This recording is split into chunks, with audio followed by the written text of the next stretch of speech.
A provision of the Income Tax Act, which most of my friends who are employees tend to miss out on an annual basis, and yet it comes hitting them, is advance tax. Now, if you're in employment, your employer is liable to calculate your tax liability for the entire year, divide it into 12 installments, and deduct it as TDS on a monthly basis from the salary that they pay out to you. Which means if salary is your only source of income, you don't need to worry about advance tax, as your employer is going to take care of your tax liability and deposit it. However, if you've been in employment for a few years and have also happened to save some money, which you've put in certain investments such as fixed deposits with banks, shares, stocks, or any other source where you're getting some kind of money from, it is also important for you to understand what is advance tax. Now, these other places, when they kind of make you that payment, such as when the banker is making you payment of your interest, he is also deducting TDS on it. But there, they're not liable to calculate your actual tax liability on that income. They're unaware of your tax slab. What they're supposed to do is deduct TDS at a flat rate. Now, say this rate is 10% in the case of interest paid by your banker to you. But you could be falling under the tax slab of 30%, which means what about that additional 20% that you need to pay on the interest income that you have earned during the year? That 20% most people end up paying at the time of filing their ITR when their CA is computing their taxes. What actually ends up happening is that inadvertently they've accumulated about some amount of interest, which would be at the rate of 12% per annum. And believe you me, it's an obnoxious rate of interest. You're not just paying your tax liability, you're also paying interest for not having deposited advance tax. Now, how do you calculate your advance tax?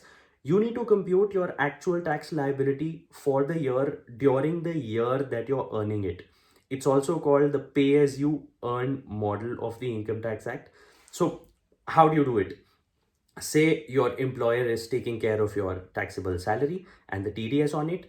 Now your additional incomes are about 1 lakh worth of interest that you receive from the FTs that you have with the bank. Your bank has deducted only 10,000 TDS on it. Simplistically speaking, you have 20,000 additional tax liability during the year. So if your tax liability during the year is more than 10,000 advance tax provisions apply to you, on that 20,000, you need to deposit it in 4 installments during the year in which you're earning it. So 15 days before the end of the financial quarter, which is 15th of June, 15th of September, 15th of December, and 15th of March. I'll repeat: 15th of June, 15th of September, 15th of December, and 15th of March. These are the 4 installments of advance tax. You need to pay 15%, 45%, 75%, and up to 100% of your tax liability by these 4 dates, which means by 15th of June, you are paying 15% of the 20,000 payable for the year.